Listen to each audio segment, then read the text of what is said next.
Amai ava kushaya kwakaita baba vangu vakatengesa imba ya upfumo hwababa wangu ndokubva vaenda kukaroi kunotenga imwe imba, ndiko kwavakanga vachirarama vari. Saka hamenowo zvakavanetsawo ikoko, ndobva vakadzoka kuno kumusha. Asi ari kuzondisera mugano kutema pone kupushwa mapatapata kudambuka ndichirohwa ndichinzi musata nyoko hure muroi enda kumusha kwako. Ndinonogara kupinda chembera zvandiri zvinezvi.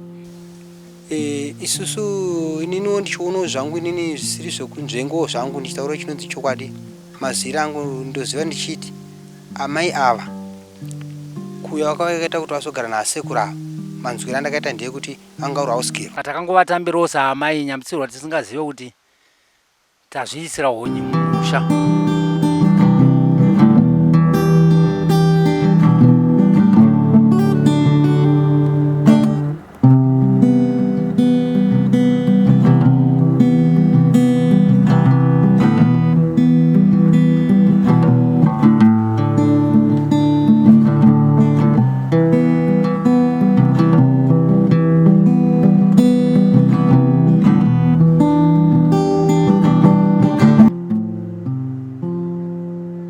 Zita rangu ndinoitwa Romeo Chitauro. Ndogara kunonzi kwaBhobho. Ndo village sabhundi Bhobho ani ndichitwa Chitauro. Nhau iripo ndeyekuti chimiro chakaita mumusha medu munomu ndina babamunini wangu. Nyangwe ndibaba vakasiyiwa nasekuru. Ndo vatakakura navo. Ndichiziva inini baba ava vatakakura navo kwaane makore. Saka vane musha vakasiyirwa nababa vavo. Saka vasiyirwa musha uyu nababa vavo, panga pasiyiwa mombe nedzimba kwahara kuGrendero. Saka dzimba dzedzi panga pana amainini ava vakauya vakazoroorwa nasekuru ava vabereka vavo vana vaviri. Saka vabereka vana vaviri asekuru vakazoshaya. Vashaya dzimba dzedzi dzakatengeswa. Vatengeswa dzimba idzi mwana mukomana mukuru haana chaakawana. Dzakatengeswa namainini ambuya. Sara amainini vakaroorwa nasekuru. Pamashure pakanga pane mombe dzimwe dzavakanga vanadzo kumashure dzakauya dzakatengeswa dzese. Mwana mukomana anga asungwa ari kujeri uko haana kana sendi raakawana. Zvadaro imba iye yanga iri kuGrendero vakafa kuzotengesa yese vabva vaenda nayo. Vabva vatengesa vaenda kuKaroi vanovaka. Vakagara makore anoita 15 years vasiri pamusha panapa. Kupera kwemakore 15 aya ndokuzodzoka. Vadzoka mwana mukomana uyo anga aripo anga akachengeta zvake musha iripo zvakachigara pamusha ipapo. Vabva vauya ambuya vavaka dzimba dzavo padhuze nedzimba dzanga dzakasiyirwa mukomana uyu nehanzvadzi dzake. Dzimba idzi dzakavakwa musikana akapiwa nzvimbo iyi nababa vake vachiri vapenyu kuti mwana wangu musikana avakirawo nzvimbo avapiwa vavaka. Avaka kudaro avazoti aiwa dzichagara chihanzvadzi yangu. Nasuno dzimba dzidzi dzagara hanzvadzi. Uyu ambuya ndopakuti stendi inoti inini ndakashata ndine muchato apa nachinyu apa. Ndine muchato. Zvadaro kurwisana kwauya vakuti no iwe chibva papi ibva apa. Inini ndine rudzi rwechiwestendi. Nhau inga iripo ndeyekuti mukomana uyu paakasiyirwa uyu akazotengesa kaposheni kadiki diki kakaita sekaakatengesa. Isusu ana Chitauro takamukona tikati aiwa hazvisirizvo. Tikanzwisa ndiye mwana mukomana mukuru uyu. Right. Mukomana mukuru akaberekwa namai vakazoshaya ari kunetswa nawo nhasi kuti anoitwa Andonu. Takamuudza taiwa zvawaita hazvisirizvo. Zvechokwadi zvakabvuma kuteerera. Zvadaro ambuya ndokuzouyo mukadzi wababa mukadzi uyu ambuya.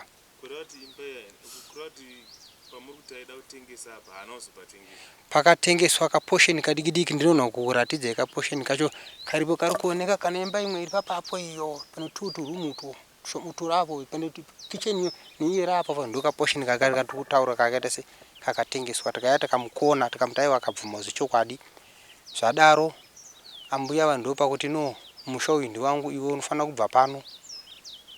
Takaenda kudare, funga kudare kwa chifi kana tisingatokanganisa izvinezvi kanenge kakechi 4. Tadaro tamhingi tamboenda kukomiti yakati aiwa haina chaino, komiti yakanga yakona ambuya vakati aiwa kana zvakadaro hazviite zvakanaka, hamuna mwana mukomana haabve papi, haabve ipapo. Kudare kutanga rakatongwa richinzi uyu mwana mukomana ndiye mwana mukomana mukuru, hafaniri kubva papi, kubva ipapapo. Takaedza kushoka kudare wakakonwa. Isusu takaenda tirana chitauro, takaenda taisvika zvekuma 15 kudare ramambo. Tabva ipapo takamamba pamutongo kuti 3 months pasina kutaura nemumwe. Zvabva ipapapo vakazoenda kukoti, vakazoenda kumaloya, vaenda kumaroya vabva vanotenga loya ravo riye. Vatenga loya iri mukoti yakaenda pokutanga yakamhinga yaenda kukoti pokutanga kuconzession vakanodyiwa nenhau. Pechitatu havhazoya vatenga loya. Loya iri pechitatu pacho bambo haana kupiwa mukana kana wokuita se wokutaura, nekuti ava nhau iripo ndiyoti ambuya vanohora mari yakasiyiwa nababa womukomana uyu. Mukomana uyu kana sendera akati awana kana chababa kana chatawana, kana chaakawana, kana chinoti kana chipanera chaicho haana chaakawana, zvese zvakatorwa nani namainini vakasara mukadzi wababa. Saka nhau iyi zvabva ipapapo pari pokunetsana, tichienda kumakoti tichidi zvakazoitika ndizvo pokupedzisira ndizvoti pakazobamba vanga vanetsana vachinzi imba idzi ibvisa dzimba dzako, bvisa dzimba dzavo, bvisa dzimba idzi. Tikati ko munhu anobvisa dzimba dzaakavaka chikonzero ndima kaya mudhuze medzimba dzake. Saka nhau yanga iripo ndeyekuti iwe munhu wanga asiri kuda apa, wasi kuda mukadzi wake, nekuti zviri kunzi mukadzi uyu hanzi ihure here. Vari kuti munhu ndozvakutaramba kuti mukadzi ihure, saka hanzi kuda mukadzi uyu papi apapo. Saka zvabva ipapapo mukomana anga nedzimba dzake dzaari kugara pari nhasi, bedhuru rine marata remasibestas nekicheni. Zvakaitika ndozoti mukomana aenda nokumbira foshoro kwanonzi kwamasengero, akasangana naambuya murodhi namainini vake vai murodhi. Anga akabatidzwa tochi, akabatidza yavo tochi. Havana ko ivo ambuya, iye mukomana aiya kuti havana kuvaziva, but iye akatoziva kuti ndaambuya ndiamai vake. Pakatsva dzimba dzangu ndakanga ndisipo, ndaenda kwasekuru vangu kunokumbirawo foshoro yekuti ndibhizisewo manyowa mukombosti yangu. Ndiri munzira kuuya ndakatanga kuunzwa hutsi, ndakati kuwapisira ndiani. Ndati fambe ndakasvika pemuzukuru wangu ndione hutsi uye hwawedzera. Ndati fambe zvakare ndione inga denga remba yangu yekicheni hapana, ko apisa ndiani. Ndakaedza nepandinokwanisa pese kudaidzira kuti vedu uyai mundibatsirewo, asi pakazoya vanhu denga remba ranga ratowira kare mukati, handina chandikakwanisa kuburitsa mumba imomo. Tobvazve ndava kuti ndava kuendawo kutoireti, handizive kuti chakandipa kuti cheuka chii. Imba yangu ine hwindo riri kumashure. Ndakatarisa ndakaona inga mumba mune rimi remoto. Ndokukwira pagejo randakanga ndakazendamisa munyasi memba, tione mubhedha wese wasangana. Izvo hwindo rakanga raita zvokutopunzwa, ndokubva makandwa zhenje remoto nehuswa. Panguva yandikatenderera kuti ndive ndinokinura pabhedhuru, mubhedha wese wakanga watopera kutsva, namagumbeze nehembe dzevana, mabirth certificate evana, zvitupa, bhutsu. Handina kana chandikaburitsa mubhedhuru mangu. Zvinhu zvese zvakatsviramo. Saka zvadaro ndo pakazoya polisi yakati aiwa tiri kunyatsoda umbo kuti pane munhu akaona vachipisa here. Takati aiwa kuona zvida hatina kuona, but ndiye munhu watiri kunetsa naye pari nhasi ari kuti vaite se vabve. Saka ipapapa zvabva kudaro zvimamune zvitumba zvese zvinhu zvake zvakatsva.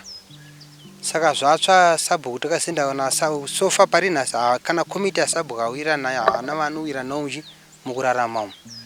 Saka ipapo ndiri kukumbira dai zvaigoneka takwanisa kubatsirwa kuti mwana anenge asiwo nababa asina muchato haachazi mwanawo here, kana kuri kutongosa zvoti munhu asina muchato haachaverengwa.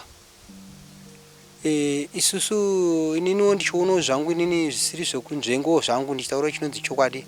Mazira angu ndoziva ndichiti amai ava kuuya wakavaita kuti vasogara nasekuru ava, manzwiro andakaita ndeyekuti anga uri house girl. Saka zvanga uri house girl vachichengeta mukomana iye akazopisirwa dzimba uyu.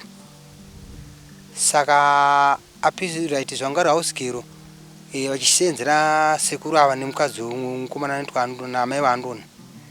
Saka amai andoni vakazoshaya, vashaya ambuya avo ndopa vakazowana kutorwa nasekuru. Saka nhasi uno mwana uyu akushungurudzwa kunzi niwo wafanira ngochigara ipapapo. Saka woenda kupi ndio muri mumusha make nokuti amai kanga asina muchato. Nhai hama dzangu kana ndimiwo muchiuno nayo yakadai so inotongekawo seitafuwa nemunhu mumwe chete. Pari nhasi ezvinezvi vari kunetsa nemwe mukoma ngofutanirwa Kenzamba next door yake. Huku dzakangopinda muyadhi mawo chete chitanisira mushonga anopfuwa norova. Totadza kuzoti tinogarisana sei mukurarama kwacho kuti isi ndiwo ambuya ndiwo munhu mukuru atigere naye mumusha. Saka tafuwa. Saka achaziva kuti kana zvinhu zvacho tinozozvifambisawo sei. Ndo dambudziko ratasangana naro munhu mumusha kuti mwana mukomana uyu hatichaziva kuti tochiitawo sei. Kudai kunzi pano mamwe matanho aikwanisa kutorwa tukandoapa mwana tichiziva kunanga kwekuenda here kuti zvichapera sei. Ndo nhayo yatinayo panapa. Dai kunzi tine vamwe vanokwanisa kutibatsira kuti tiudze kuti tinange apa tonanga ipapa kuti tonobatsirwa zvite senoti amai mukomana havana muchato asi ndiye mukadzi mukuru. Saka ndo chichemo chedu kuti dai matokwanisa kutiudza kuti panoenda panogariswa kuti nokuti muchato ndo watonga apa ari mwana mukomana mukuru. Saka toita sei nokuti isu kana ndichinetsa nemunhu ndozona zvinhu zvangu zvese zvapiswa zvazofamba nepapapa. Dai taiti isusu toti isu tiri hama dzavo hativade komiti yemusha yakavamaka vese ava pamakore 15 vasipa vakamhenge vaenda kupi. Uzive kuti nhasi yaundibvisire dzimba idzi padzakavakwa vanga vari pai. Ndo chikumbiro chedu toda kubatsirwa kuti mutiudze kuti apa ndo pakanaka kunanga kutogadzisa nokuti vari kutotemba nokuti ava chavanacho ndechekuti vari kuora mari yasekuru. Tanzwa nokuenda kudare padikidiki vamanya padikidiki vamanya padikidiki vamanya padikidiki vamanya nokuti vari kuora isi hatihore. Musi wa16 ezvi musi wa16 watiri kuenda yeyu tine imwe yatiri kuenda yemunhu mumwe chete iyeyo vari kuti vakabvapo oenda unoti abede pamwedzi wega vandonotora chi vandonotora mari. Saka mhuri yeZimbabwe tatambura tafuwa. Hapana kana kune kumwe kunoendwa motibatsira ende zvatakanakira isusu musha wedu wese 16 tikuti yaimwe rori pano ikazotakura musha tokunotongwa futi nayo imwe chete imwe ari munhu mumwe chete iyeyo nokuti anoora isi hatihori. Saka mhuri yeZimbabwe tiyamuriwo please. Tafuwa zoti tikatombofunga zvokuda kutomboridza ngoma chaiyo ngoma yekuti mbuya vaite se varoye pasi bhozi tafuwa navo asingazoti hama mwana womurume uchienda kupi manje pamwe yondwa kuziva baba vake kazvino hatichaziva manje kuti tichitibatsirewo munhu wavanhu vaMwari. Iye house girl usuku charenja akaizochengeta vana ava kana chababa wake chakasana chapana zvese vakatora vakatengesa zvese nokuti vane muchato ndo yavari kutemba. Baba vaigara nevana mukadzi mukuru nevakazobereka navavo. Saka vakadara vanzi no mwana wangu dzako paimba yese kukura kaita dzako dzimbo mbiri ine iyi ndo imba yani ndo imbo yako. Saka dzese dzo vachizofawa nakupamira muchato ndo wakatonga kuti aiwa pana chako apa takabva tashayiwa masimba nazo dzese. Mwana mukomana haana kana chaakasara chaakaitirwa nababa wake kana chimwe chete. Kunoku kwanga kune mombe dzanga dziripo dzakaya dzakatengeswa nemukomana mukuru ane mukomana mukuru waamai ava asiri uyu mukomana mwana andono right pamombe dzina uripo ndekuti imwe yacho payakatengwa inini nanga ndiripo ndakatenda tika kana marenge nyauko takaya nayo pano ndichiri mwana ndiri mukomana. Mombe dzisinga pamashura padzafana dzanzi dziri musarani rasekuru. Mukomana uyu andoni ndiaigara kuno kumusha avaigara mutaundi unoti asekuru vanga vari ticha. Saka saka zvanga vari ticha ndezvekuti zvepamombe idzi dzanga dziri fana dzanzi dziri muzita rasekuru saka dzakasara dzigara nemukomana anoitwa Andoni uyu. Paakazosungwa Andoni uyu dzanga dzakungo ipapa paina yekuti izvo mombe dzakaya dzakatengeswa muno muvillage muno kwanana dzimwe dzakaenda 2 dzakaenda kwana Farem dzichitengeswa namai ava mbuya ava mukadzi wasekuru uyu. Mwana mukomana wambuya ivava ndiye akatengesa mombe dzipi idzodzo 2 3. Uyu mukomana hana chakazowana ndakazenga atese akazenga asungwa. Saka ndomanzira ndoita tombe dzakazotengeswa dzese dziri 3. Uyu mukomana uyu kana chandoti ni chaakasirwa pashiya baba hapana kana chimwe chete. Saka mukomana ndo pandaiti pandataura panchitino akazenga wano kaposheni kakadika tuno kanchitengeso zongachi kaposheni kanga dikidika aka. Isu takamtaiwa hewa tengesa zvakubhatwa mutemo wautese asiri zvese chokwadi akatese akanzwisisawo. Saka tazenda kudaro kwa chief zvakanzaiwa takatongwa zvakanaka mbiya vakakonwa patungoto abedu vanoora. Saka havana chinowarwadza test anzwa nokuenda kudare. Zokeredza Sabhuku Garane akaita chikazo chokuti musha make wakatsva bedroom kitchen.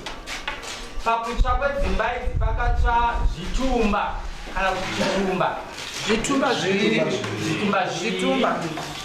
Pazvitumba zviviri izvi pakanga paine pfumo netsvimbo. Chakazoshamisa ndechokuti pfumo rakazowanikwa rabayirirwa munzira. Dzinga mwana mukomana mukuru. Saka yakanga yatotongwa ichinzi mwana we hana paanoita sei paanoenda. Saka amai ava vakazoita apiwa meno maroya vakanotora uko. That's why yakabuda even by OC ichitaura zita rangu inini. Ndosa ndakanda kuenda unopupura kupi. Saka hakuna kana mbowaniswa kana mukana wekuti kutaurwe.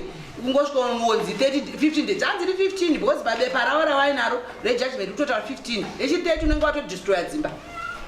But mwana ndiye ari mwana mukuru ipapo. Ndikavati nini mwana venyu 2 ava dai anga ari uyu mai vataya here mugunda. Saka ndo mamira akaita zvinhu zvacho. Pakatsva dzimba kurati nechitumba chababa. Vakanga vatora chitumba ichocho vakupa mwana kuti achengete instead yokuti amai ndiwo achengete. Hakuna mumwe anoenzanisa muno masara vana. Ini ndinonzi amai. Murume wangu akanga ari baba wavo. Ndakarohwa murume akanga ati kureise munhu akanga ashakirwa nemukadzi wake. Saka vari muno vana vese vazukuru varimo. Asi vanhu ivava vanobva vaenda saidi rimwe chete.